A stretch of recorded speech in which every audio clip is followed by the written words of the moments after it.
Hello, people of the internet, and welcome to another edition of the Shuwatch podcast. I am your host, Andres Perez, aka Kaiju Noir, and here with me are two very special people who you have seen multiple times on the channel before. Give it up for a returning guest, Mr. Matthew Denian, a kaiju novelist, thriller writer of such novels such as Chimera, Scourge of the Gods, and Atomic Rex. Give it up for, once again, Matt Denian. Hey everybody, it's always a pleasure to be on the show with you guys. We have a very cool thing to talk to you about and a very cool guest as well, Andres. For the first time on the Shuwatch podcast, give it up for the writer of the upcoming fantasy action novel God's Wrath, Tournament of the Divine, as well as the creator of Crooked Lore Productions. It is the Crooked Man himself, Crooked Lore, William Kearney. Finally, I've been on every podcast on this channel. Soon it will all be mine. It's all part of his secret plan to take over the Kaiju Noir channel after spending, 2 years on, as part of that extended crossover we did on my main line of scripted reviews. Yeah. Yes, and while we're here, we also disprove the rumor no one started of me and Matt being the same person. Yes, that is true. I know many people have not asked this question. Just wanted to get it out there.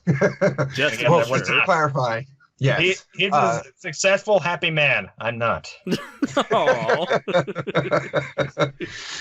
What? Not successful, not happy, or not a man? Which one of those three are you going with? Oh, snap. I'm a crooked man, first off. I'm getting out of the way right now. True enough. Okay, fair enough.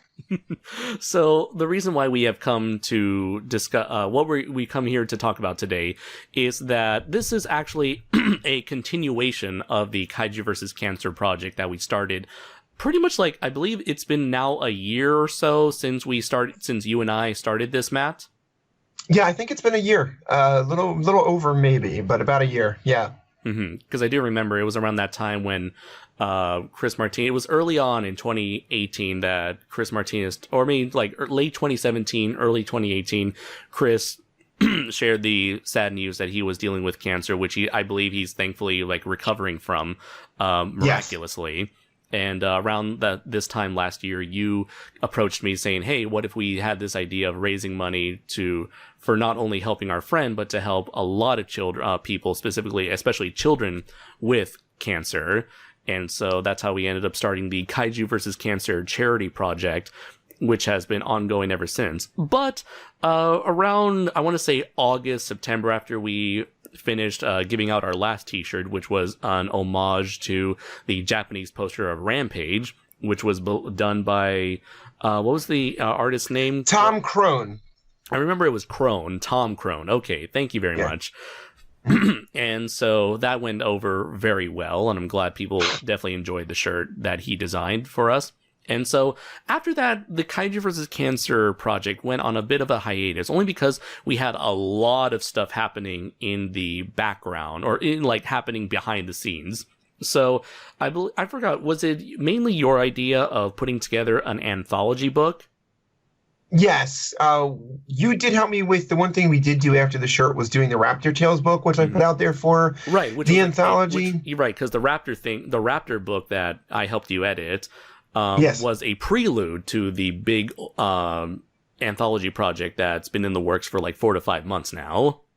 Yes, as I was writing that book, I kind of had the idea of, what'd be really cool is getting as much of our friends together as we could, because a lot of writers and artists and comic book artists and authors, if we could each contribute a story to an anthology that had an overarching theme to it, in which, in this case, we have a sort of a amorphous monster who's sending out pieces of itself across the multiverse, and the idea was that it's spreading an illness, so it's kind of like our stand-in for cancer, if you will, like an allegory for it. And the thought was that we would invite as many of our author friends and artists as we could to say, hey, would you like to do a story either in your own universe or as part of as an ongoing thread that goes through most of these stories, and will culminate in a Crisis on Infinite Earths type battle at the end. Right.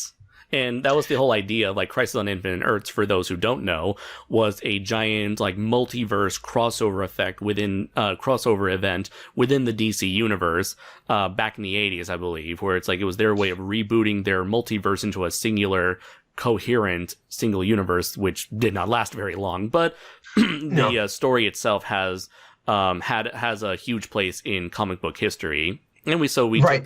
took, you and I, as we were formulating this plot together, we took inspiration from that, and we eventually decided to name our book in honor of that story, Courage on Infinite Earths, a Kaiju versus Cancer anthology. Yeah, and it also gave us the opportunity by doing the Infinite Earths thing where we didn't pigeonhole any of the contributors into needing to fit a narrative or a type of storytelling that was already ongoing. In this case, the story changes to reflect that character and that author's universe.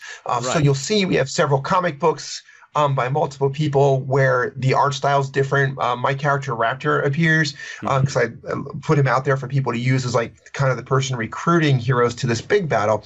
And I was very pleased to see different artists and different authors draw him differently or write him differently based on the universe he was in. But we really want to do that not only to help the story flow better, we wanted to really showcase the different types of storytelling that are featured here. So I think that worked out well in that respect. Right, totally. And and also I've noticed like in the past you've always been very relaxed about how your characters are portrayed, and so there's never really like one definitive like design for any of your characters, unless some people take inspiration from other previous designs like Frank Parr's.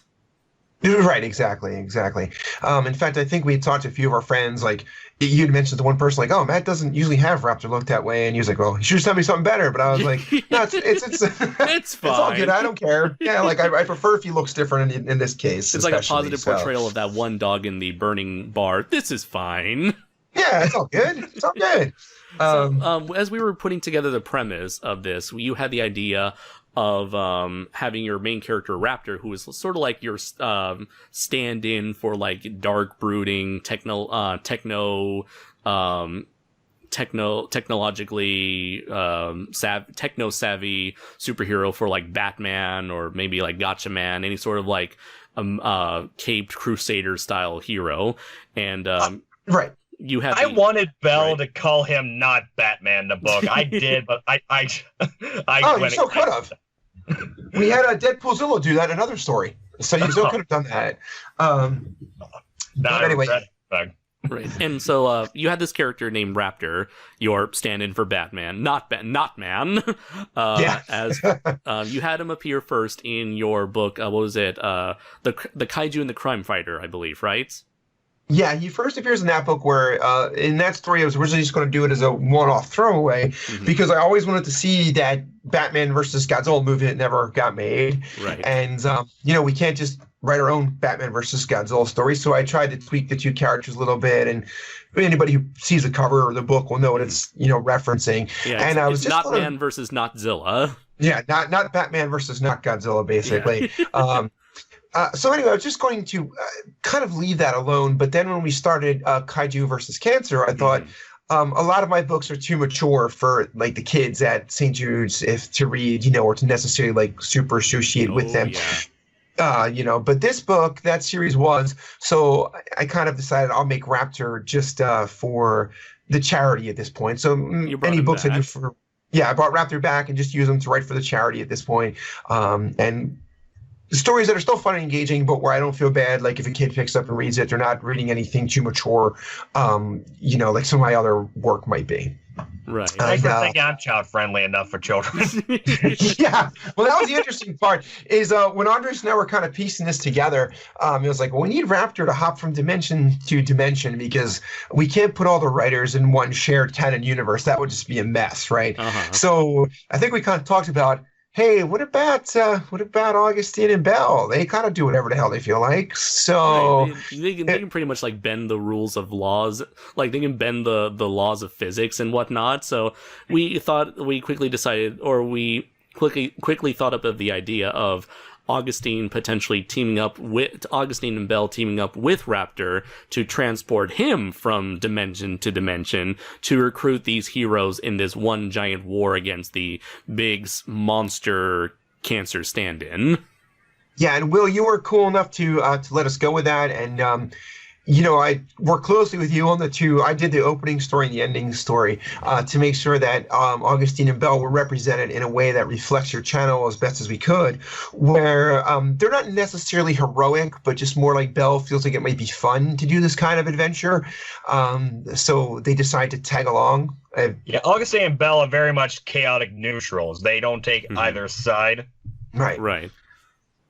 But I'm assuming like this sort of thing could potentially affect them in the long run. It could. Overall, Augustine is kind of like Bloody Mary, a spirit that's summoned through a ritual. I just call it the Crooked Man game. Mm-hmm. And like a devil, he often makes deals with people. Okay, yeah. And so he's like this very dangerous, sort of like an unpredictable wild card in the grand scheme of things. Like Mr. Mixelplex. Okay. Like like Mr. Mixelplex from Superman. Oh yes. Yeah, totally. Yeah. And so I believe like things progressed pretty smoothly with there. So we got ourselves like a main antagonist, a main hero, and neutral anti-hero or anti-villain, would we say, for Augustine and Bell? At least Catalyst. I still just refer to him as just a chaotic neutral. That's because he's only doing this just for the fun of it. Okay. Well, he's technically a protagonist at the end, so it's like we got ourselves like a set of protagonists to follow from story to story. We got ourselves a main villain. We had some issues early on trying to determine like whether or not we were to give this monster any sort of backstory or a proper name of some sort, but we decided to keep things very vague just to make it super easy for any author or writer or artist to tackle. So it's like this, it's just like a ambiguous, dark entity that can seep into other multiverses and could take on whatever properties of any whatever that universe needs it to be. Which worked out. Yeah. I was saying, I'm sorry to cut you off. It worked out well because all of the authors who didn't really work in conjunction with each other. I was kind of the only one who was seeing the whole picture as it came together. Took a different spin on how they perceived the monster, but that was good. So it wasn't like you got a hero fighting the same monster over and over and over again. As a representation of that monster, but it was different in each story. Right. For example, even though this is not part of the anthology, it is tied. It does have strong ties to the anthology, similar to your second Raptor novella, which was our noir comic that you and I released in late January, which you can also check out on Amazon, which is called Draco Azul, Atomic Rex, Shadow of the Raptor. So that is actually one of the many stories that ties directly into this anthology. We didn't include it in the anthology, mainly because I thought it would be a bit confusing to have Draco Azul, the comic version, and Draco Azul, the human-sized detective noir version, in the same story. The Draco-verse. The Draco into the Draco. I didn't want my fans to get confused if they were to enter the Dracoverse. Chibi Draco's riding on the shoulders of main Draco. Yeah, so we got like the chibi version of Draco Azul, who is like You're Spider-Ham. Who is like my Spider-Ham. We got Noir Draco Azul, like Spider-Man Noir, and we got mainstream Draco Azul from the comic book version. But yeah, I want to keep that as its own separate entity while still maintaining, keep having it as like an advertisement for the main book that we're advertising here, that we're promoting here. So, in that noir book, people might not have noticed this, but the main villainess of that book is actually one of those entities in this. So it's like, you mentioned it's like a big amorphous blobby sludge type of creature, sort of like we took inspiration from like Venom, the Venom symbiote, as well as like the Phantom Blot from Epic Mickey. That's exactly what I kept on imagining whenever you guys described it. Yeah, just like, a big or a more cartoony Hedorah. What is that? I'm not familiar with that. What is that? A more cartoony Hedorah. Smog monster. Hedorah, yes, yeah, exactly, yeah. And speaking of Hedorah, one of our artists actually took inspiration from Hedorah to adapt this version of like the blob monster. So for our noir comic, we sort of reshaped or reinterpreted that blob monster as a sort of slime monster woman femme fatale sort of character. And it worked out, I believe it worked out very well for that story. Yeah, and that just shows the different types of characters that this monster could represent in each story. And just want to mention, too, if you do purchase that download, all proceeds go to our friend Chris Martinez, who himself is battling cancer as well. So please do check that out if you can. Definitely. Whereas all the profits from this anthology will go towards St. Jude Children's Hospital. Correct. And it will, too. I'm not trusted with the money, so it will go to where it needs to go. Yeah, we kept Will and Augustina Bell away from it. Absolutely. But the money. I thought you were doing this for fun. Yeah, we did. And the money. What's more fun than money? So let's see. So we got ourselves a lot of people involved in the project, and through your connections, Matt, you were able to bring in more people involved into this project, and we tried reaching out to everyone, and we got ourselves quite a list of contributors to the anthology. And so overall we're left with like over 20 or so, like 20 to 30 people involved in roughly 22-ish 23-ish stories overall in this book. Yeah, yes. So this thing started out very small from what I remember, and I was actually one of the first people to get those stories done, and there was only like 5 people working on it at the time. Yeah, it was, and we're now over 300 pages in the print version. So we have got a lot, and we'll go through some of the people we got on board.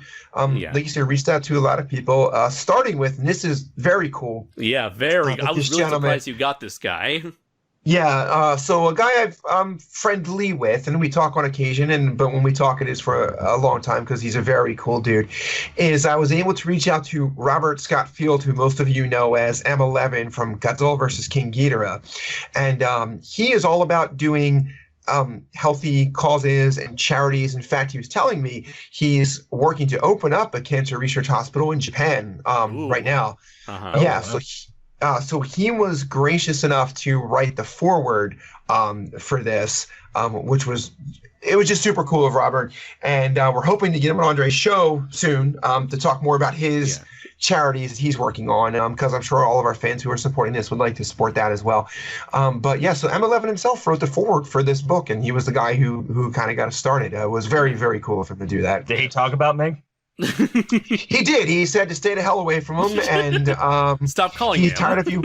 Yeah, he doesn't know how you get to Japan so quickly, but if you could stay out of his window, he would greatly appreciate it. I'm like a boogeyman. I could teleport underneath beds. It's very awkward in Japan because a lot of them don't have bottoms of the beds. Very true. Exactly. You have to like squeeze yourself underneath the futons. He's going to travel back in time and kick your ass soon, man. So be careful, okay? Yeah, he's still in great shape. I'm not he already did. He did. Okay. He already chased you down in his car. Yeah, but he already went back in time and kicked my ass. Just not yet. That's Godzilla versus King Ghidorah logic.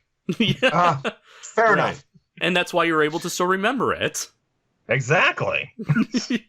And let's see. So, and for those who don't know, Robert Scott Field is like a really big active member in the Godzilla fan community because, like, he comes to he goes to G-Fest practically like every single year to act as like the main translator for a lot of the Japanese guests. And seeing him in person, like, he's totally nails down the entirety of the Japanese language. He'll hear a Japanese guest talk, and then like within seconds, just like that, he's able to translate it not only in basic English, he's able to translate it in a style of English that makes everyone very comfortable and chill.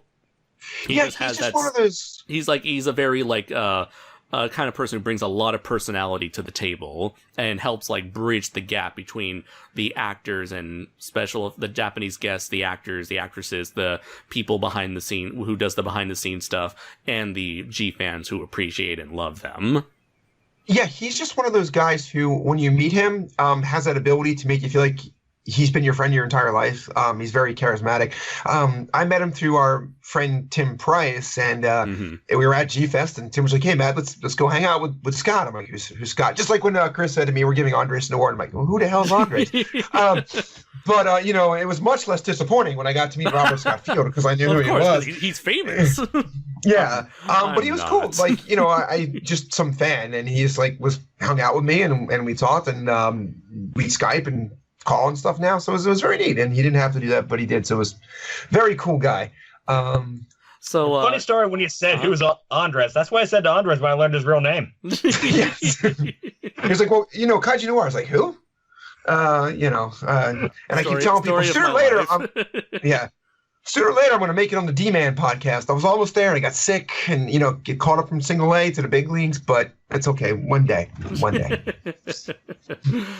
Let's see. So the next story on our list is Call to Arms, which was written by you. And we mentioned how you were how you formulated this idea by having Raptor as the main character, because he's the most of all your characters. He's the one that's the most like child friendly, and thought it'd be easiest to make a story around him and get things started and have a little crossover between your Raptor and Will's Augustine and Belle. Yeah, right. Raptor like your most powerful human character. No, not by a long shot. Really? No. Yeah. You got a dude who can turn into like a lizard man. Right, and I've got the one who's like Talos is like my Ultraman / Harryhausen stand-in combination. Would be much more. You got a girl who can turn into like a giant Medusa lady. Yes, yeah. So he's actually probably the least powerful of my human characters in that universe, not counting like the guys I have in my kaiju universes where they're just regular people.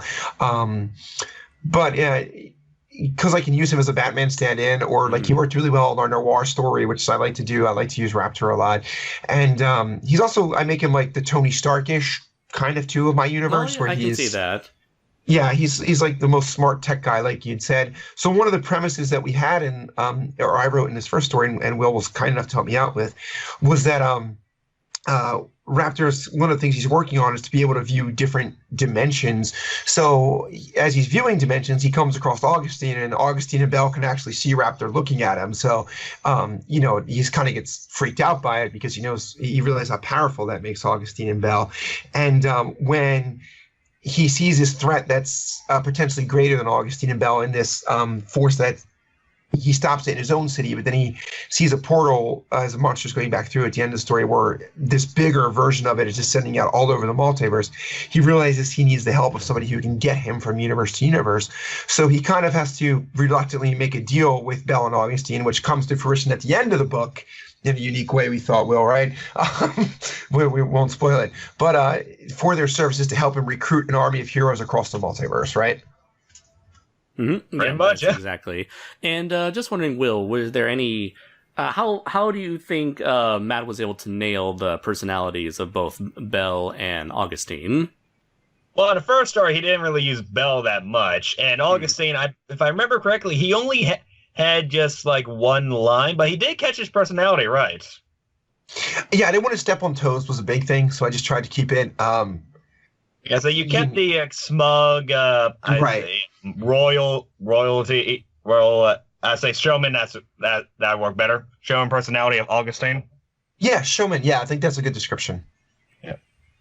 And let's see. So next on the list, we have ourselves the the mini comic that Denny Roth and Declan Burke worked on, which is a tie-in to their webcomic series Marshall Star. And so I remember when we were bringing on Denny into this, at first he was a bit hesitant on including Marshall Star because he wanted to talk to Declan first, because Declan is mainly his writer, and Denny, he's like the story ideas guy. Declan is the writer, and Denny is also the artist. Right. So the two of them working together on this very fun webcomic, which I highly recommend everybody check out. So when we asked Denny if he wanted to bring in Marshall Star into all of this, potentially as a mini comic, he talked to Declan. Declan was totally on board with it, and so the two of them worked together to create a non-canon story that ties into into this anthology. And it's sort of like kind of like when you have because right now Martial Star has this very tight knit ongoing plot line right now in the webcomic, so it doesn't really leave a whole lot of room for a side story like this. So it's sort of like one of those like filler stories that you may see in anime, where it's like even though these characters are in the middle of doing something, they'll interrupt to have this side story of these characters in a neutral setting doing this going on this one-off adventure. Oh, you mean the kind of stories that pick Raptor over Augustine? Damn right. Yes. Yeah. Which is also, I was super thrilled. I was like, sweet, I get some Denny Roth art of Raptor now. So that was cool. And I don't get any Augustine. No. Your time will come soon. If you'd stay out of Robert Scott's window, maybe you would. Okay. Just throwing it out there. But Denny did a great job, and Declan as well, on that comic.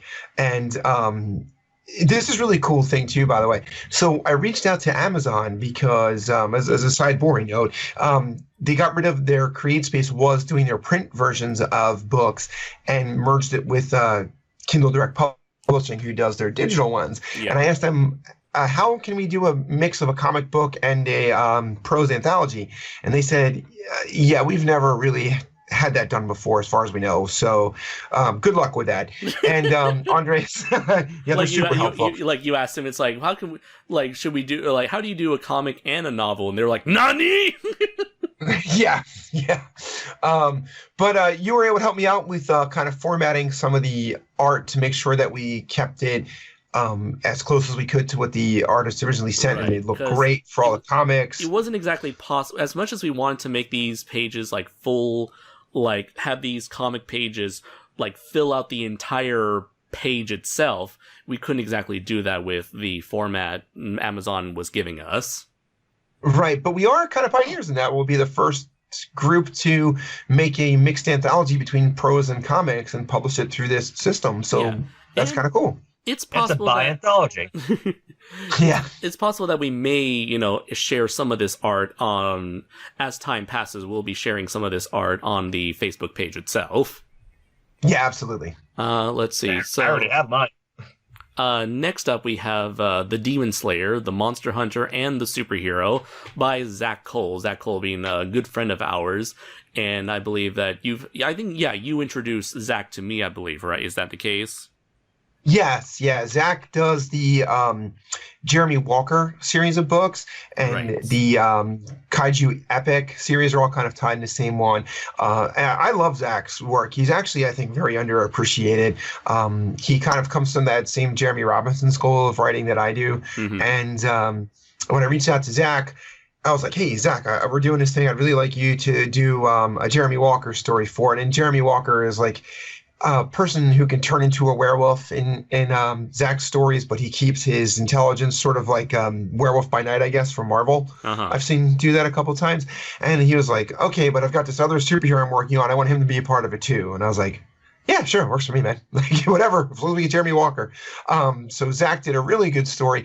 He did one too, and this is what I was mentioning with people doing it differently, where a lot of us just did it as like a one-shot short story. Zach did broken up into chapters. It's still like a relatively short story, but he took a different approach, but it worked out really well still. Yeah, it does help set his story apart from the others in terms of formatting. Yes. Yeah. Also, Raptor appeared in that one, and no Augustine. I'm just keeping score for Will there. Thanks. Yeah, thanks. Sure, brother. Anytime. Next up, not like mine's the more impressive design or anything.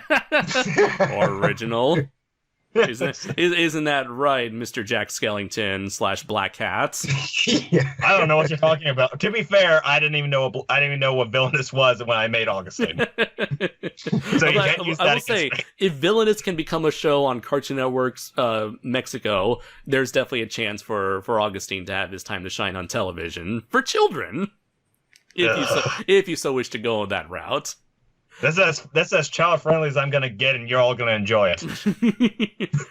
Let's see. Next up, we have The Whisper by Serene Denian, which I believe is someone who is rather close to you. Wouldn't you say, Matt? Is it? Yes. God, I hope not. Oh, Jesus. If it is, I'm leaving right now.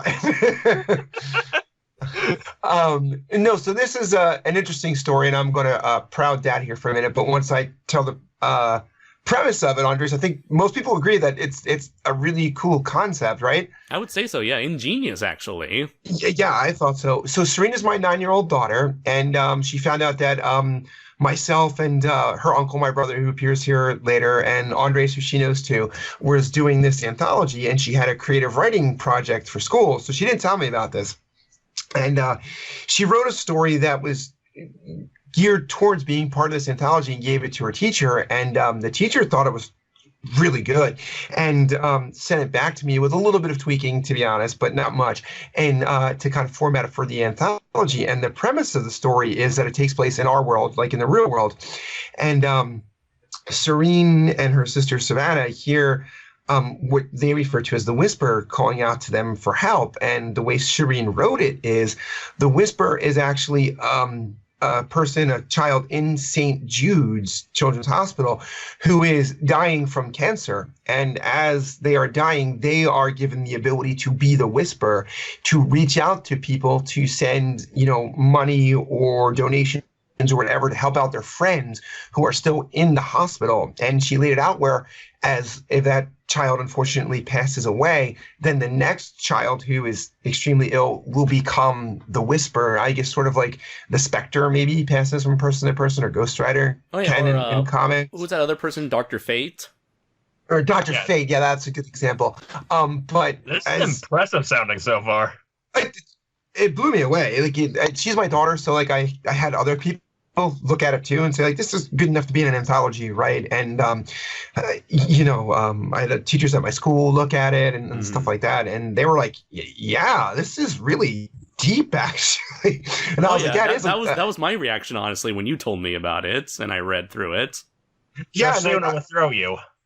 Yeah, I told her, honestly, I said it might be the most original and the deepest hero we have in this entire anthology, because the rest of us were, kind of wrote these stories like, let's go kick this thing's butt. And this one is like, where it's a real world reaching out to help people. And her story kind of ends with her approaching me in the story and saying like, Dad, I feel like we should donate some of my allowance to the kids at St. Jude, which she did, by the way. And it was like, yeah, this story's good enough to be in here. I feel like even if you weren't my kid, I think I'd put the story in here. So I'm super proud of her for that. So how do your kid become better than all of us? I know. That's what I said. I said this is better than my story. Because she has a heart. Yeah. What the hell's that? So she definitely gets it from me, not her mom. Talent. So moving onwards, we have The Best Medicine, which is a story written by Ryan George Collins, and who you may know as the Omniviewer on YouTube. He was also the author of Operation Red Dragon: The Daikaiju Wars Part 1, which I recently covered on my channel as my first ever novel review. And so he contributed to this novel, to this project as well, with a story involving his sort of mascot character, Snazzy Chapeau. Am I correct?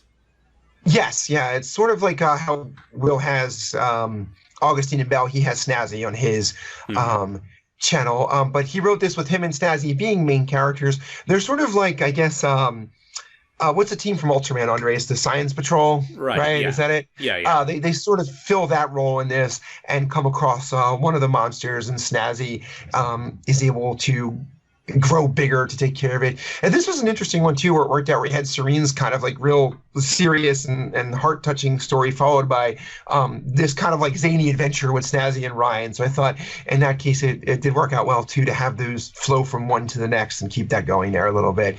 Raptors did not appear in this one, sadly. Neither did Augustine. But it still counts because they both wear fedoras, which are nice hats, like a top hat. Two fedoras equal one top hat. Okay, that is true. By default, Augustine's in this. Okay. I think Snazzy borrowed his hat. That's how he grew in this one, because he grows to a big size. Right? I'll go with that. Let's see. So it's sort of like it's like Frosty the Snowman, but much cooler. Like Augustine's hat. Let's see. So next up we have Beyond Belief, which was made by J.D. Cunningham, which I believe is someone that you are associated with, right? Yeah, he's in the same Superhero Pros Facebook group that I am. So I did just post in there that we were doing this anthology, and JD reached out to me. I really didn't know him or too much about him when he first said he'd like to put his character Bounty into one of these stories. But, being diligent, doing my homework, I downloaded the Bounty book. It was really good, so I can only recommend it for anybody who's looking for cool, like, cyborg, femme fatale type characters. And he did a great story for the anthology as well. He set his in his own universe, but that worked out too because he's got this very, like, hard-hitting police type universe. I'm trying to think of a show to compare it to or something like that. Something, I guess, like along the lines of Homicide, but with superheroes, with superhero cyborg, and that type of setting. But it was really good. Very nice. Up next, we have Recruitment, the process of adding new individuals to a population or subpopulation by your brother, Mark Denian. And we got another person from the Denian family. He went all out with the title. Yeah, geez. He's a pain in my ass. So, I was not nearly as proud of Mark as I was. To that problem with brothers. Yeah.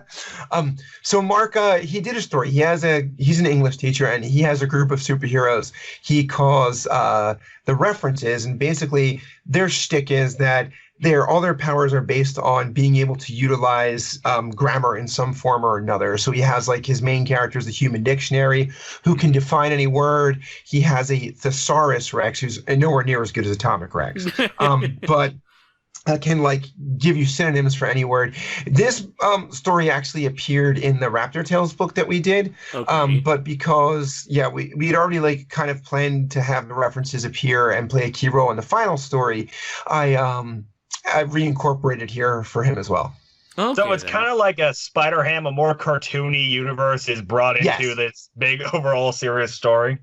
Yes, which is, again, is cool because I wanted to get different takes on that. So yes, this was one of more, like I'd say Ryan's story and Snazzy's and Mark's are more like these cartoony type stories. Okay, but I need to ask this question: who references the references?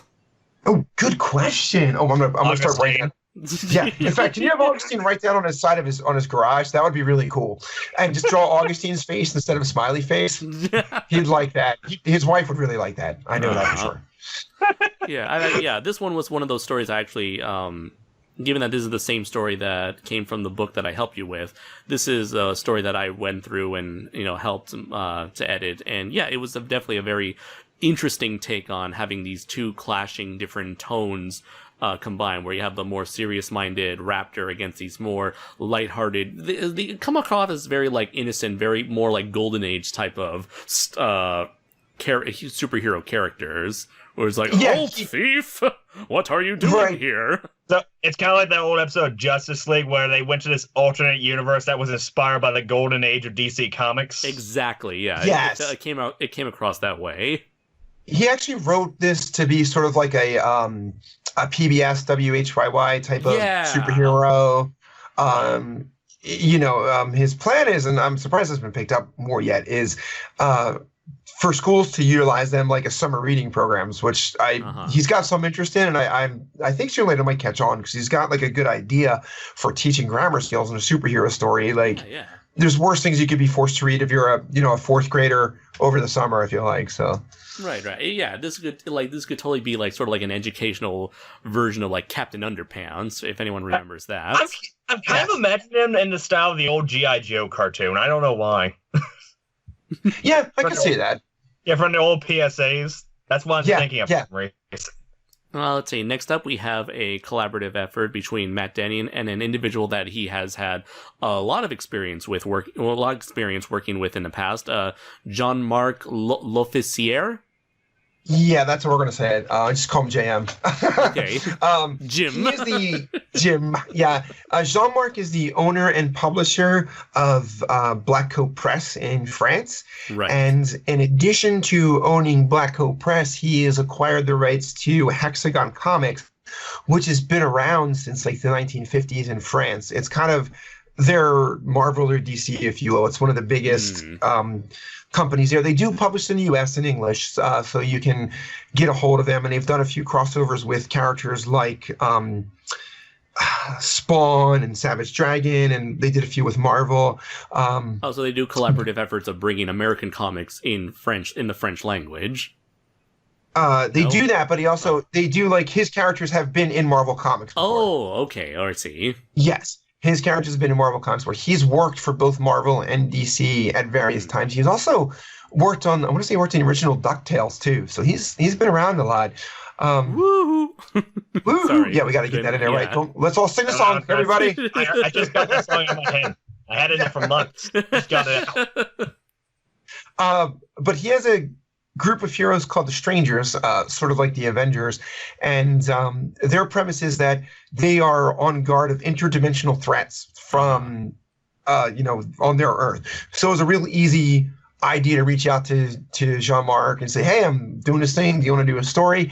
And he did a lot of it. I touched up a little bit for him, and he translated it, and I just basically kind of fixed up the translations to fit the vernacular better, because I can only speak one language, unlike, most people in the world. And it came out good. He has a character who's like a Hulk type character. He has a character who's sort of like Satana, and then a character who's very much like the Green Lantern. So Raptor fit really well in that story. Again, no Augustine, but because Raptor is kind of a ripoff character and his other guys are too, it worked out really well. And Augustine's not. No, not at all. Yeah, and I believe, he also asked me for help on this one for further editing. Yes. Just because, like, English is not his first language, so I went there and combed through it, and it was pretty much, like, all very well and done. I barely need to do anything there, so... But it's still a great pleasure getting to the chance to sort of work with him on this one, as well, this story. You also said English isn't my first language when you edited my book. We were pretty sure that was the case, right? I don't think you could speak any language. Okay, I got a book for you. Check out the references. It might help out. There you go. Let's see. Next up, we have Alan O.W. Barnes with his story, The Land of the Dead, not to be confused with John Romero's Land of the Dead. So Alan O.W. Barnes is someone that we have also had a lot collaborated with in the past. We recently worked on a piece together titled Battle of the Mechs, which was our sort of homage to the ending of Ready Player One, where instead of Mechagodzilla fighting the Iron Giant in Gundam, it is Christopher Martinez's Robo-Triceratops versus Matt Denian's Steel Samurai from Atomic Rex and my very own Draco Azul. Which you can. Oh, so you're not trying to survive on nostalgia like Ready Player One. Right, sort of. No. He did take a shot at me though, Will. When Andres first drew the concept art for this, he made sure that Draco Azul was way bigger than Steel Samurai. I said, okay, man. I didn't notice that when I saw the picture. I can't draw, damn it. Look, it's okay, man. I'm secure with how I am, okay? If you need to draw things bigger, that's on you, brother. Okay, Will? Am I right? Exactly. It's like when people talk about my top hat. Yeah. Now I know how it feels like to be the Raptor bigger, Shoma. the better. So let's see. So you can purchase that. You can check out that piece, and if you like, you can purchase it on my Society 6 page in a number of different styles. So promoting a personal thing for a charity. How dare you? That is actually a charity another charity project that we did in the name of our dear friend Christopher Martinez. All right, then I'll take back what I said. Who we should mention did the cover for this, right? Did we mention that before? That Chris did the cover for the book? Exactly. We'll get to that. And Augustine's on it? Okay. Yes. We also mentioned Damn it. I know. I mean, you can't win them all. But Alan's a tremendous artist, to get back to his story. Absolutely. So he's introducing this character, Kaitlyn Crowe, who... a project that he's been working on for a while. Yes. So I don't want to spoil it too much for people. She's kind of like a supernatural being, like maybe an angel. And his artwork was fantastic. Very noirish, I felt, Andre, when I was looking at it. Did you feel the same way? Or? Oh, yeah, totally. Yeah, his work is amazing. And I believe he's done quite a lot of work for a lot of different projects. I think his biggest claim to fame was probably Big in Japan, which was how you came across him. Yeah, I heard about that one, actually. Matt, I think you're the one who told me about this series.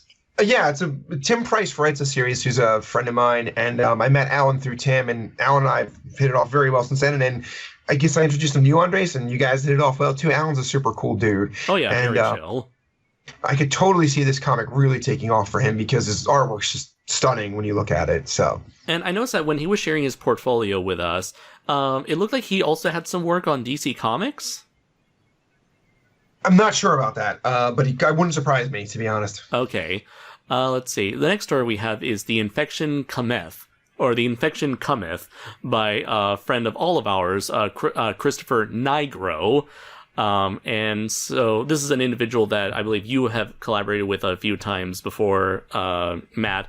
And then he's also contributed a couple novels to your publisher, Severed Press, in which he recently asked me to cover on the Kaiju Noir channel, in which you will hopefully see in the near future once I finish get to reviewing a novel that I've been thinking about doing a video on for a while.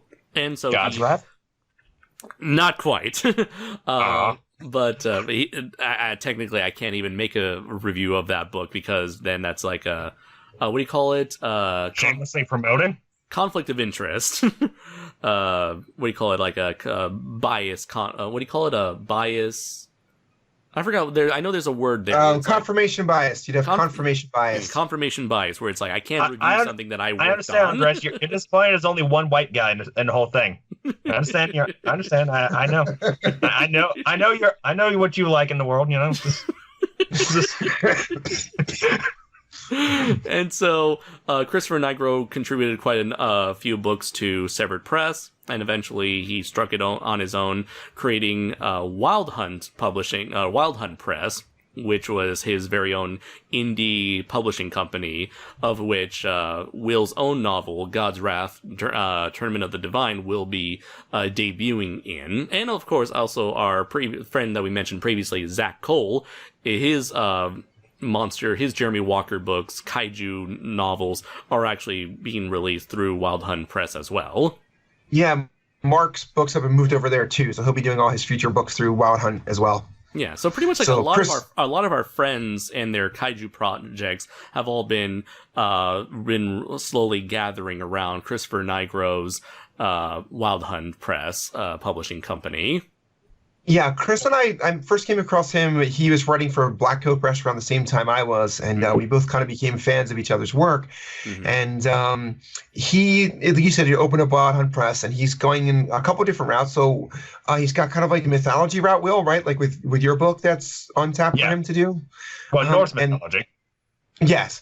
And then he's got some kaiju books and some like a superhero universe he's putting together. So he was kind enough to take his Moonstalker character and his Centurion character, who are the title characters of two of his books that are kind of kicking off this universe, and do a story with them in this setting as well. Mm-hmm. Let's see. Next up, we have Inspiration by John Opel and, once again, Matt Denian. And John Opel is another friend of yours who you've collaborated on several projects in the past. Am I correct?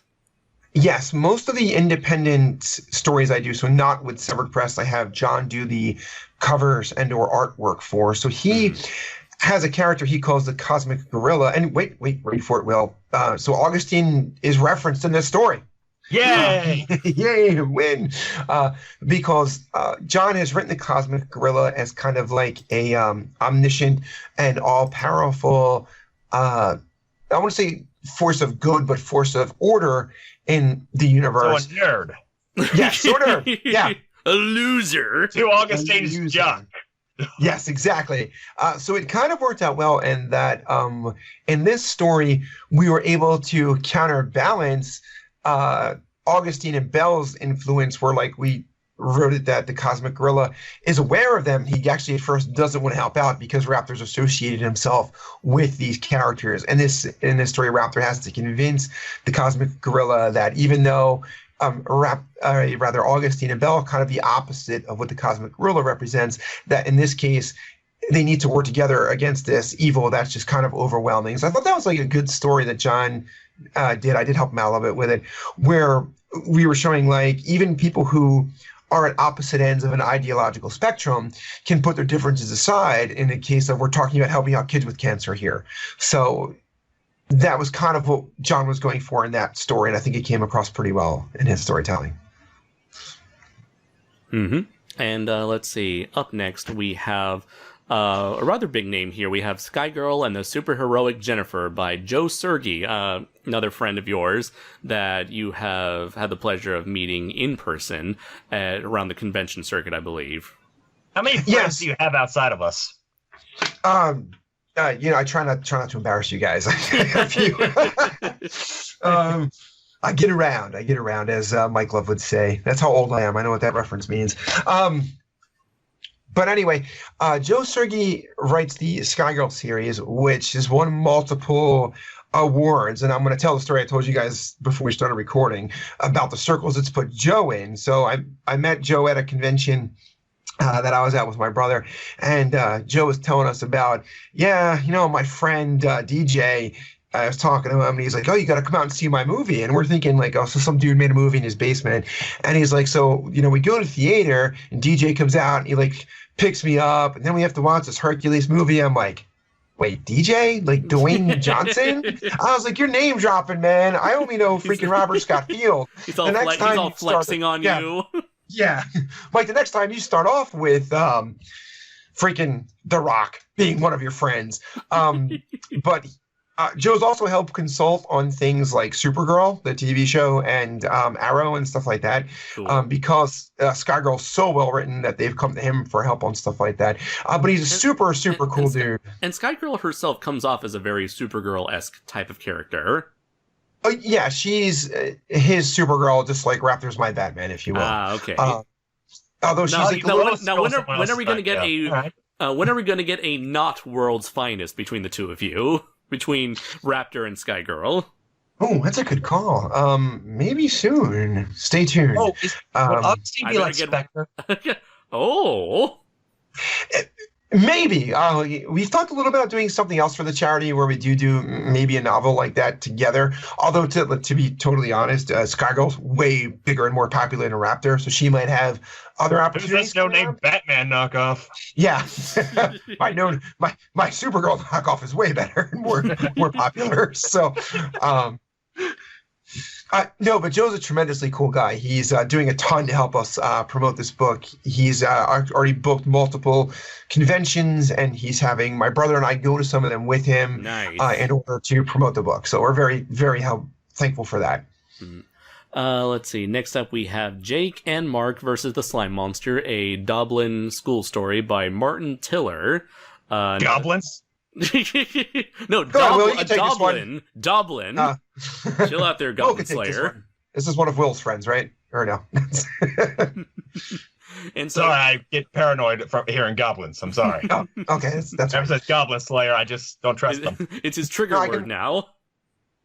I can understand that. Yeah, he can't watch the first Spider-Man movie ever again. Now while Yelia finish him.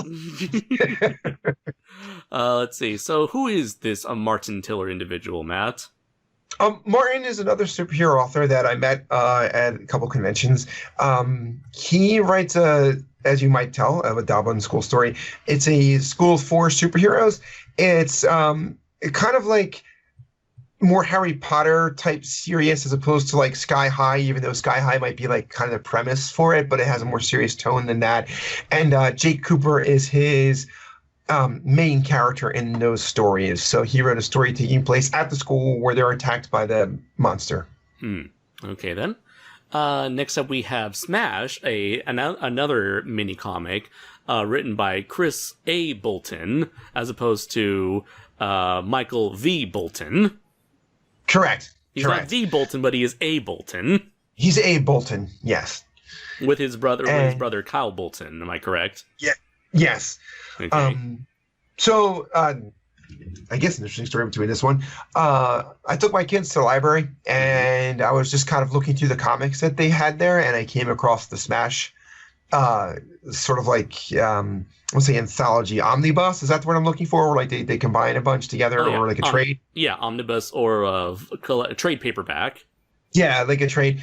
So I couldn't put it down. It was a really good story. Smash is a character where he is like a kid who there's a Smash before him who's a full-grown adult and has Superman-esque powers, maybe more like One Punch Man powers would be a better way to describe him. And Anyway, when the superhero dies, this kid is given the powers, and he is like really a kid. He is only like in grade school, maybe like a Billy Batson type age. And when I was reading it, I thought, man, it'd be really cool if we could get this superhero who is a kid for this anthology we're doing for kids. And I just sent him an email, and he was super behind the idea. Did a really good comic for us. I like his art style. What did you think of it, Andres? You've seen his comic. Oh yeah, it's very cool. He and his brother have produced like a very unique looking comic. It's very wacky, very cartoonish, and I love the style of his human character, his monsters. It felt like something I would imagine in like it would suit an animated series very well, or maybe even like a web series a web cartoon. It's a very appealing art style, and everything else has sort of like this wackiness to it, but still very adventurous at the same time. Yeah, and I thought it was a good. Again, we didn't want too many stories that were super serious. We wanted some that were still serious, but like kids could relate to them better. And I think with his art style, or his brother's art style, and his storytelling, they caught that extremely well for this anthology. Absolutely. Let's see. And next up from Bolton's Smash comic, we have ourselves.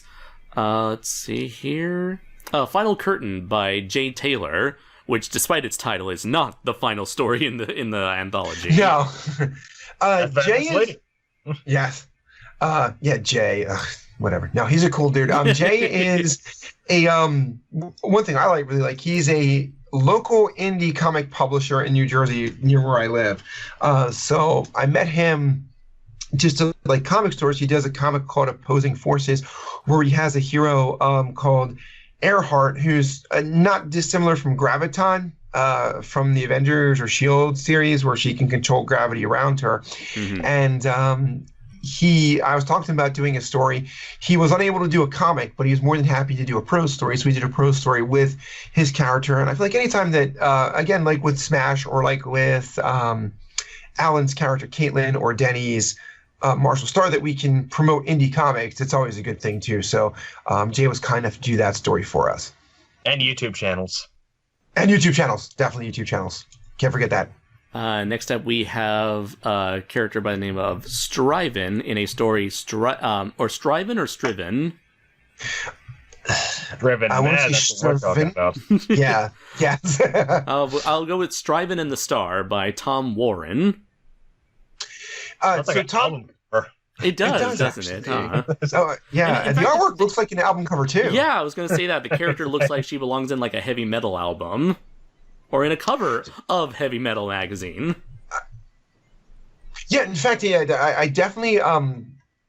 Gosh, when I looked at the picture, I could almost hear like from the Teen Titans Go, "The Night Begins to Shine," and I don't mean that as a compliment. That was that like '80s style episode, right? Yes, The one that everybody likes instead of hates. Yes. Yeah. Okay. So props to Tom for that. But he's another guy who I didn't really know. I just reached out to him on. I posted in that one superhero group that, hey, if anybody's interested, we're doing this. And Tom got back like right away and said, hey, I have this character. I would like to include her in there.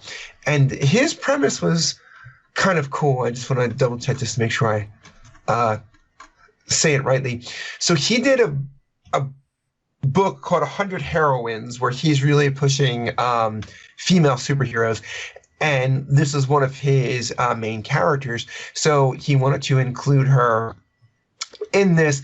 And basically her thing is that she is sort of like an anti-hero who's trying to make amends for things that she's done wrong, and came on board. And she's kind of like a Wonder Woman character, I guess, Andres, in terms of her abilities and her appearance, right? Does that sound correct to you? Yeah, I can see that.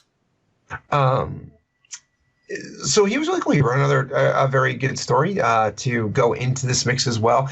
And she's female. She's African American. One thing I forgot to mention is that we do have a lot of heroes from different ethnic and cultural backgrounds that appear in the story, which is important to me as well. Belle's cat girl. You don't see a lot of representation. No, you don't see a lot of cat girls. To be fair, yeah, we made sure to get everyone involved. Augustine's a mixed black and white. Yeah, he's literally he's a man. Yeah. Yeah, you can say it's racist. You don't see enough representation of crooked men around in fiction. You don't. No. It sickens me. The only time you do is when you see it in horror movies, and not all of them are horror based, but horror. Right. There's more. There's more to that than just a typical crooked man stereotype. Yeah, exactly. Same with cat girls. Not all cat girls are ditzy and cute. A lot of them are, but it's the current year, all right. Yeah, for God's sakes. Yeah. Get with the times. Belle's out there representing for the current cat girl. No doubt about it. But yeah, I remember you mentioned, Matt, that you want to have a wide variety of different characters and different stories. It's very similar to the idea we had when we were making our T-shirts, where yes, we didn't want to have just Godzilla-type dinosaurian looking monsters, where we want to have like a wide variety of different looking characters to add, because what they say, variety is the spice of life.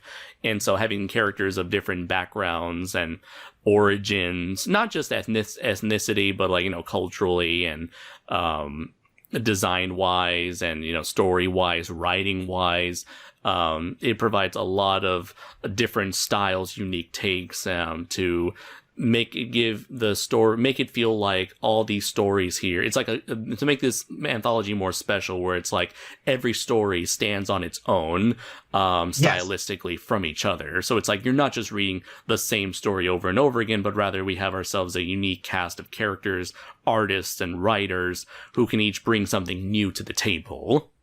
Right. As opposed to just, superficially saying, oh, this character looks different, let's put him in. Exactly. Yes. Thank you for clarifying that. Yes. Right.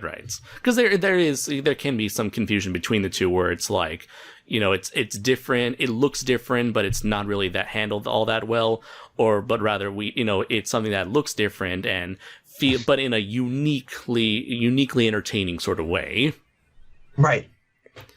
Let's see. The next story we have here is another one by Mark Denian called Destruction at the Docks, which features his characters, the Workforce. I believe that's what they're called, right? Yeah, and this was a case of where I told Mark that I was using one of his stories for this anthology, so I thought his dumbass would know that it was a recruitment story that we already put in there. And then, as I'm putting the anthology together, he writes me that, oh, my story's done. And I'm like, what the hell are you talking about? So anyway, this is a story he's working on, a new group of heroes that's going to be part of that universe we were talking about that Chris Nigro is doing. And it was pretty good. So I was like, all right, I'll put it in here because I've already got your other characters in the end, but we just put it in there. But it was a good story. I'm busting his chops. He's my brother, obviously. But so that's why he had two. So. No, that's okay. All brothers are assholes. They really are. I know. I have two of them. They're bricks. Same with sisters. It's like, good thing I'm not a brother. Wait a minute. Oh no, I know the feelings on me too. Let's see. That's how we love. It's how we love in this family. That's right. It's how we show emotion to each other. All except they're only negative emotions. Next up is Lightweight, which is a character from the story Connection by Nicholas Alhelm. And this is another case of Nicholas is connected with Chris Nigro's group at Wild Hunt, and sent in a story. This will be not this story, but the Lightweight character is getting his own novel in the Wild Hunt universe. So this was an opportunity for him to kind of get out there and get a little bit of exposure. But it's a well-written story as well, so you're happy to have it be part of the anthology. Mm-hmm. Next up is a small little change of pace, where instead of this being one of Matt Denian's huge library of friends, this is actually a friend of mine, actually. So up next we have... we barely let him in because of that. Me? You were around from the very beginning.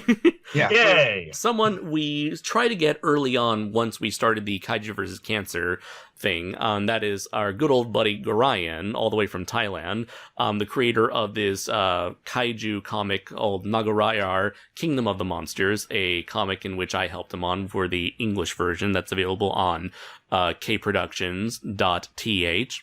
which you can purchase which you are able to purchase. And of course Garayan is working on a number of different projects with Nagarayar, especially the multiple game series he has in mind called Daikaiju Daikatsun, which you've probably seen floating around the internet, especially on Facebook. So yeah, I respect him. He draws kaiju and waifus, two of the best things ever. So absolutely, yes, he definitely knows. He got his monsters and he got his women. Praise hashtag to him. kaiju waifu. If you want kaiju waifu, go check out Kaiju Girls. Which one? Pick you decide. Let's see. So yeah, we try to get Garayan's Nagarayar character involved in this project, but he said he wasn't quite sure at that moment. But later on, he was like, "Oh, hey, I'm totally able to bring Nagarayar into this. It's like I want in on this." And it's like, "Sure, totally. Let's see if we can find you a place on this." And it's like, "Can you?" He joined this project at the very last minute, and I talked to Matt, and we talked to him, and it's like, "Can you get this done on time?" And he's like, "No problem." And he created another small mini comic for this, starring Nagarayar, and it's sort of like his take on Godzilla versus. It's a one big homage to Godzilla versus Hedorah. That story being Nagarayar versus PM25, the terror of the smog monster. And the artwork's amazing in this absolutely. mini comic. The coloring is version, and he definitely captured what Hedorah represented when that movie first came out. Yes. Yeah, totally. And, the thing that I believe helps separate Nagarayar from any other giant monster Godzilla homage type character is that he definitely puts a lot of, energy, style, a very bright, vivid, almost 80s neon sort of aesthetic to his art. And it's like, if you look at, let's see, not counting the title page, but if you look at page 3, I believe that is what sums up Nagarayar in a nutshell, being this very over the top, very flashy, anime-esque take on Godzilla. Yeah, I actually always saw Nagarayar as a mix between a Ultraman monster and Godzilla. That's how I picture that. Yeah. Yeah, because Ultraman monsters are generally more, how would I say over the top? Over the top, yeah, and very vivid and flashy with their designs. Yeah, while Godzilla is just more of just big animals. Very much so, yeah. And over exaggerated animals, at least. Yeah, and they have very, subdued color palettes. And subdued is not what Nagarayar is all about. No. But it makes it awesome. And the really cool thing that Garayan shared with me is that he took inspiration from a particular calamity that is unfortunately occurring right now in Thailand, especially in Bangkok, which is I believe it's called the PM 2.5. Let's see, just doing a quick little Google search right here, which is this gigantic dust cloud. PM 2.5, which is this deadly cloud of pollution and smog that's spreading throughout that area of Asia. And I'm sure people have heard about what's been going on in China as well. China has a bad history of having all this smog created by all these factories Chinese factories that they have that produces the sort of material that the rest of the Western world uses, and so much so that people are required to wear those sort of white medical masks around there to be able to breathe properly. And so this sort of stuff has been affecting Thailand recently. So he took that as inspiration to create the PM25, PM in this case standing for Portal Monster, PM25 monster, which is again like a Hedorah sort of monster that feeds on pollution and spreads it at the same time. Yeah, I like his depiction of the monster overall because it represents more of what kaijus are. That's supposed to be a symbol of real life natural disasters. Absolutely, yes. Yeah, totally. I'm glad you brought that up. Yeah, because you're right. Monsters have often been the personifications of either natural or for us to make sense of something of it. Right. They're the personification of natural or even man-made disasters, such as Godzilla being a metaphor for the atomic bomb way back when. And Gamma, a metaphor for ripping off a popular movie franchise. Absolutely, yes, a personification of ripoffs. So yeah, his art was a major benefit for our project, and I'm very glad to have brought him on. And it was a lot of fun also getting to work on the English version once again, but with Matt's help, Matt's assistance this time around. Yeah, I got to see the untranslated version on Facebook. The artwork's fantastic. Oh, absolutely. Yeah. So you can go over to his Facebook page, Planet G, which is Planet-G, and from there you can check out the untranslated Thai version of the comic. For the English version, you gotta pay. Right. If you want the English version, you gotta check it out on Amazon. You gotta pay. You gotta help some charities out. So let's see. Next up, we have Augustine and Belle, two random Halloween-looking, Tim Burton-y looking anime characters from some nobody named William T. Kearney in a story called The Crooked Duo's Crooked Break. Now, is that William T. Kearney from James T. Kirk? I'm not sure. He may be. I'm not very sure. I don't really know him that well. I said, you guys can say what you want, but this guy sounds pretty badass. Like the name Augustine and Belle. Those are pretty cool names. Just I don't know, man. Cat girls, they're sort of a played out. They're pretty played out, if you ask me. How dare you? I mean, look, it's ballsy to name a character after a Disney character. That is true. That is true. Yeah, and it's also pretty ballsy to have like a top hat, evil looking character. Now hold on about top hats here. Maybe top hats symbolize class and not overcompensate for anything. No, just being top hats, man. I don't know what you're talking about. Okay, sure. I'm fairly familiar with this William Kearney fellow. He's pretty cool. He has a nice butt. A lot of things about him are fantastic. Why do you know this person who is not William Kearney? Because shut up, that's how. In all seriousness, what was it like? About how much I love myself. In all seriousness, what was it like making this story for you, Will? Now when Matt came to me, I had to think of what to necessarily do with Augustine and Belle because they're not very active characters. I have a story in mind for them, which I was thinking about connecting that, but I felt like since that was kind of a dark comedy, that wouldn't be appropriate for the scenario. Mm-hmm. Yeah. So I just thought of this idea of just playing it like how one of my episodes will go out, where just Belle and Augustine just talking about the scenario they're in. Which worked out great, too, Will, to give credit. We've been cracking on you for a little bit. But the story was really well done, and it kept the tone of your characters, but it was written in such a way that, like, if kids are reading this, it's not like going to be anything that's going to, freak them out or anything like that. You did a really good job of keeping your characters in their tone and writing a story that can fit this, and also worked really well to drive the rest of this. Your story really helps pull the rest of the anthology together, honestly. So, the basic plot is Belle bringing up an important topic that would really help them out, and that dawned on me when Matt told me the whole premise of this. Yeah. Now, I actually did think about asking you if I could do a short story for God's Wrath, but I felt like that would have been way too complicated to try to fit into a short story, and also I wanted to figure out how these creatures would get to my world because of how my world works.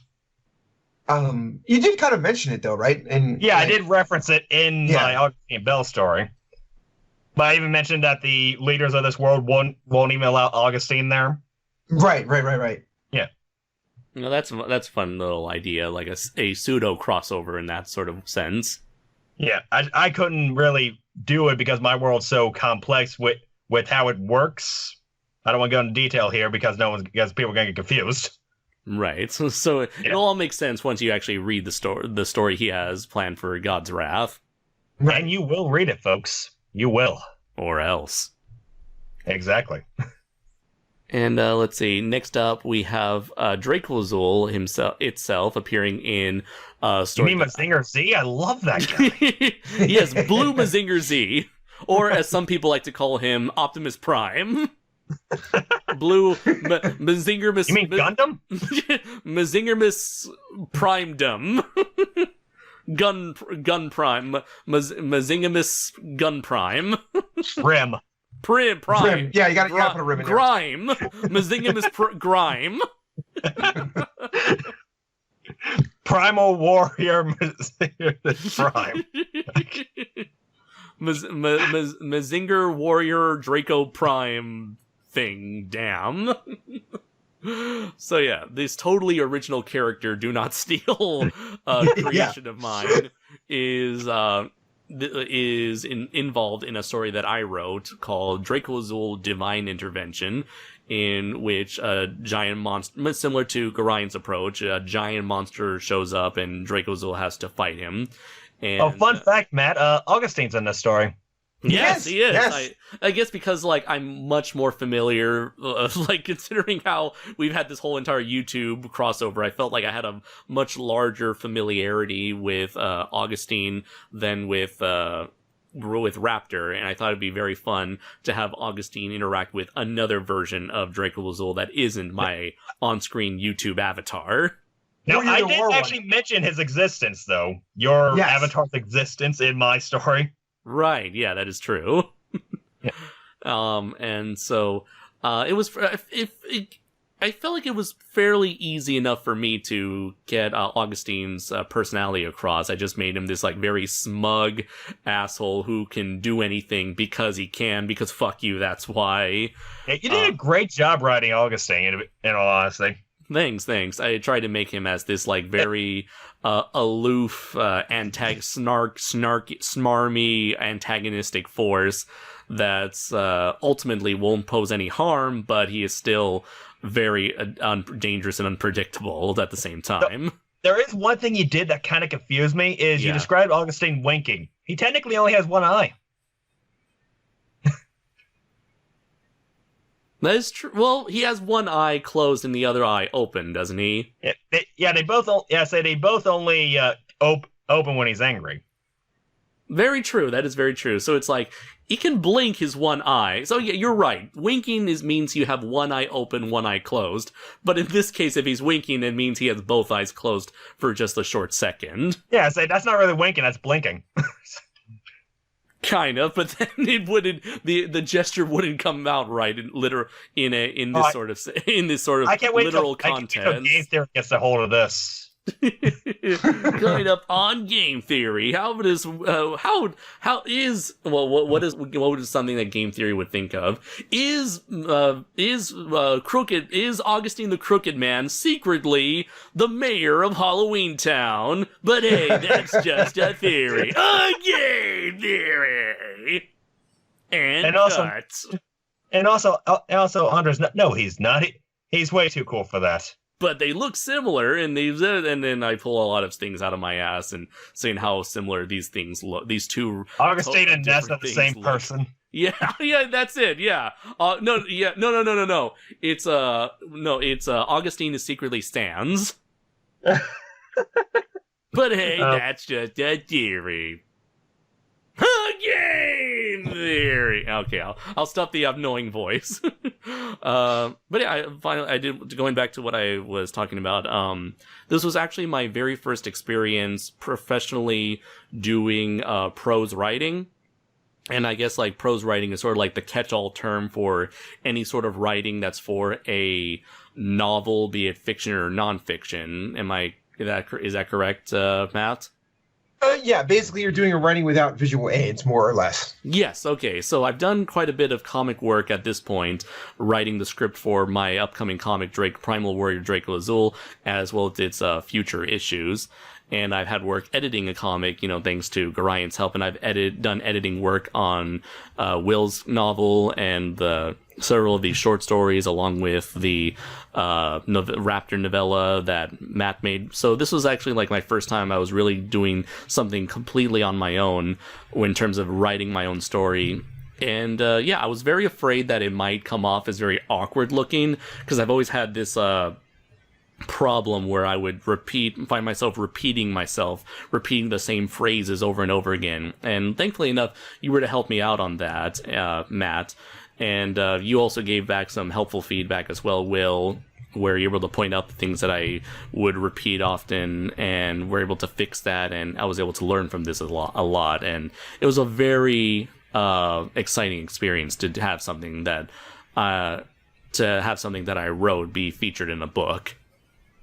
Oh yeah, it was a great story, and that's a problem a lot of writers have is don't realize you're using the same words or phrases repetitively. So that's why it's always helped to have somebody else look over stuff. Like I asked you to look over stories I wrote for this anthology, and you kind of found the same thing sometimes occurring. So I was kind of jealous with this being technically your first with your first book like this, and I was like, it's better than anything I ever wrote before.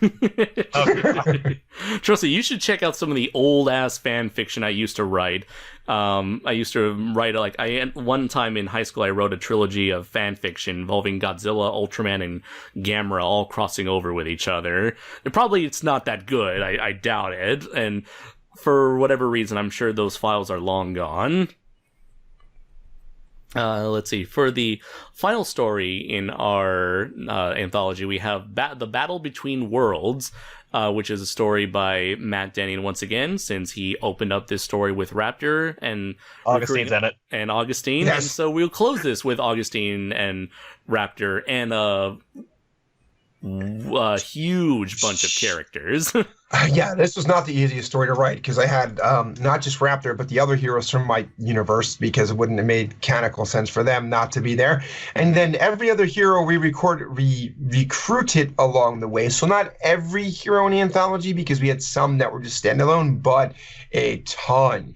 And I did my best. You guys have read the story to try to incorporate every character and have them fill a particular role. Oh, yeah. Augustine and Draco will play key roles in the end here, and we tried to end it on kind of a lighter note when you get to the very end of it. But it was fun to do though, to write this like culminating battle between this horrible monster and all of these superheroes and giant monsters and robots and gods and crooked men and what am I forgetting? Yeah. Werewolves and bells and monsters. And yeah, whatever else I can throw in there. Yeah, so it was a huge undertaking for you to handle all by yourself, writing wise. But I gotta say, you did a good job writing Augustine. Belle, I know she had a little trouble trying to get her vocabulary down. Right. Because she doesn't refer to people by names. Oh, okay, right. She always refers to them like titles, like she refers to Raptor as Cape Person. Right. But that's why you guys look, especially you will look over the last story, but and fix up, like, to make sure your characters were represented the way you want them to do. But I feel like you guys would agree that the last story was pretty exciting and brought together totally. pretty well, right? Yeah. It's better because of the end. Yes. And what does he mean? You'll never know until you buy it. That's right. So yeah, there goes that is our entire list of stories and all the creators involved. We also have a lot of artists involved in a lot of this. I know we mentioned Denny drew something. Kyle Bolton did the art for the Smash Con. We had Garayan doing his own stuff for Nagarayar. You had Frank Parr, I believe, who did the artwork for your story, Matt. And yes. Let's see, who was the individual who did the art for your story? Will. His name is, I believe, Runaway Tourist. He is a artist on Twitter. Okay. Yeah. So, wait, let me double check here, if you don't mind. Okay, sure. Sure, and who did yours, Andres? Was that Steve? Yeah, it was Steve Tao, a.k.a. Winter Gaia, or Winter and Gaia, on DeviantArt. He's not as active online, but he still makes art from time to time. And since I know him, he's a personal friend of mine, I asked him, hey, do you want to do this thing? And he was like, yeah, totally. And I was really happy how the title card for my story came out. Yes, it is Runaway Taurus. Sorry, I don't know why I was drawing a blank there. It's just I never really referred to him by his pen name there. Ah, okay. You can find him on Twitter. Okay. Let's see. What other artists do we have on board here? Our friend Chris Martinez did the cover. Right. With Denny doing the layout, Chris Martinez doing the cover art, Alan O.W. Barnes doing the grayscale, and the final coloring and text done by Rafin Shoma. And I thank them all for putting Augustine in the center. Yeah, that was really cool, because I was talking to him about how to do it at first, and I was first thinking, because I'm not an artist or that creative when it comes to art, doing like maybe a first a Justice League homage, and Denny was like, no, we're going to do it this way, and he had that great because when Denny has an idea, he sticks to it. Right, It I mean, tends to be dangerous. and to be fair, he was on the run from Jose Canseco at the time that this was going on. For those who don't know, Denny is secretly a Sasquatch. Yes, and apparently you can hunt him with Jose Canseco. I keep seeing pop up on my Facebook feed. So don't worry, Denny, we got your back, brother. We're not going to let Jose track you down. Killed by Sam Elliott. Oh, I don't know. Who knows? Maybe that was an ancestor that he killed. But anyways, let's see. We had John Opel involved, right? Yes, John Opel did several pieces of artwork. He did original artwork for the Cosmic Gorilla and Raptor story. He was kind enough to do the Whisper for Serene's story. He's always done my Raptor artwork, so I used a previous one he did for the initial Raptor piece there. Who else did artwork if we go down? George Collins does his own artwork, which always has unique but very cool take on it for his story. And I did credit the other artists when people sent me art as well, as much as like they sent me names. So like I know Tom Warren had art in there for Striven, and J.D. Coonigan had really nice artwork for Bounty, his character, and all those artists are credited as well. Yeah, most of the stories had artwork that went with it. And sometimes they, like, if not a title card, they would have something akin to like a profile image of their own characters. Right. I think that the title card you're using for this has a really great. I think it's a painting of Skygirl. Yes, we do. He actually wasn't going to have any art, but Matt came up asking if I wanted to do a piece for it. That's when Lee Fucci, Belle's voice actress, introduced me to her boyfriend, who is Runaway Taurus, the artist who did my piece. Oh, cool. And since I was talking to him about working in the future, I figured this would be a great way to kind of test him out. Yes. And in this case, now thanks to the anthology, now you have yourself a new connection. Yep, and hopefully everyone enjoyed that piece of art. Yeah, absolutely. Yeah, I thought it was really good. I really thought all the art we have is good. And again, like our stories, they show different styles of art and different artists. And I think there'll be something everybody can like in terms of the artwork and the stories in this anthology. Oh, yeah, totally. And so it was really cool seeing my characters in different art. And it was really cool seeing everyone, especially Raptor. I'd never actually pictured how he would look. Yeah, I really liked how everybody did a different take on him, especially when he appears in the comics or if somebody drew a picture of him, how everybody sees him kind of differently, through their own scope as an artist. And it was just really cool. Mm-hmm. Yeah, so with Draco, I noticed just mild changes when it comes to Draco. Right, because definitely in the past, Steve would often redesign Draco in a rather more angular, pointy, 80s-esque geometric design. And so for this one, we wanted to stay closer to the comic book design, but he still added a bit of more angular detail here and there in the overall, in parts of the design. When it comes to my characters, the only real big change, other than the anime to a Western style, is Belle's eye patch. It looks different in both styles. Let's see. So, to wrap things up, Courage on Infinite Earths, a Kaiju vs. Cancer anthology, is available. Currently, as of the time of this recording, it is available on Kindle, on Amazon Kindle, for $2.99, and will be available very shortly. Hopefully, by the time I upload this video, it'll probably already be available on as a physical book. The downside is, though, because of all the artwork we featured and all the which means all the color that we added, the book's price is raised to $40. And I understand $40 is a huge price to ask for. So, to be honest, I won't blame you if you only purchase the $2.99 digital version for Kindle. But if you do want to own this book physically, and be able to enjoy all the art and appreciate everything itself up close in person in a physical manner, the $40 option is the only one. So we apologize, but unfortunately that was the hand that was what was given to us by Amazon themselves in terms of self-publishing, where of course Amazon is going to be handling all the printing and shipping and all that stuff, so they require, the bigger the book, the more elaborate the book is, the more Amazon expects from you. And honestly, Andres, the real reason it's that much because you have Augustine Bell in it. If you have a little piece of Augustine Bell in your house, it's going to cost a lot of money. Yeah, Amazon specifically told me that, actually. Yeah. So, yeah, those are the options there. So we got something a bit pricey, but something a bit cheap on the side. So we got something for everyone here. And but I bet it's worth it. It's worth it. And to be clear, the charity gets the same amount of money no matter which version you buy. So don't feel like you have to buy that more expensive one to make a bigger donation. It'll be the same either way. Right. To be absolutely clear and upfront with you guys, for every digital copy and for every physical copy, $1 will go to Kaiju vs. Cancer. The rest of that profit goes straight back to Amazon because they're the ones doing all this distributing and printing and production itself. Right, and when we, again, just to be upfront, when we do shirts, a much larger portion of the profits go to the charity than they do when we do books, but we wanted to switch it up a little bit, so. Right, because we wanted to do something a bit more creative, something more different than just shirts. And it'll probably draw more attention to us. Hopefully. Yes.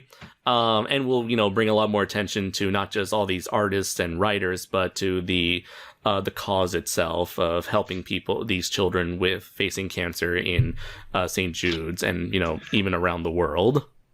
Yeah, and to be clear, all of the work done for this was volunteer. So nobody, none of the artists or authors were paid for their contributions, unless if perhaps in some cases an author paid an artist to do a piece of work, but the bulk of this work was done for free.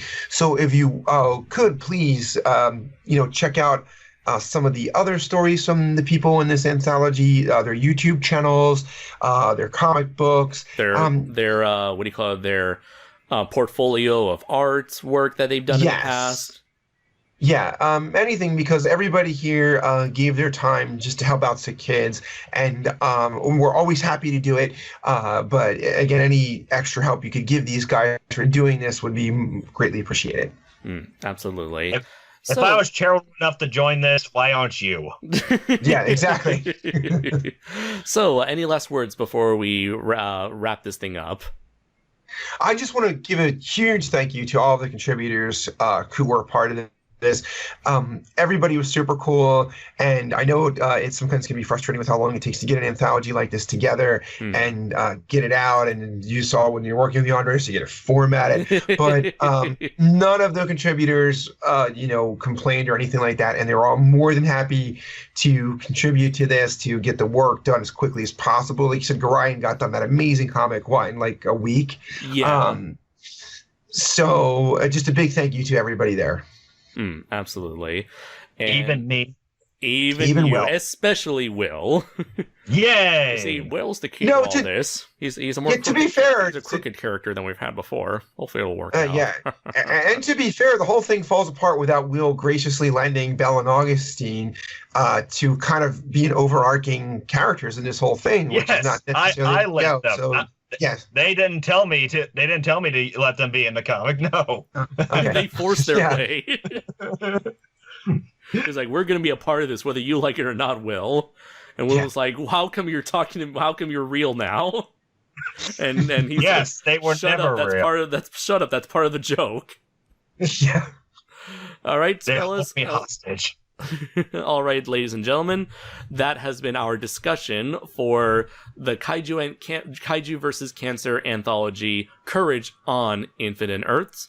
We thank you very much, everybody, for being joining us and listening in on our project. We hope that you'll give this a look, and if you know other people who might be interested in buying our anthology in whatever format they would like, please be sure to spread the word out. Please let everyone know about this project of ours. Please follow the Facebook page Kaiju vs. Cancer for more updates on the subject matter, and you'll be free.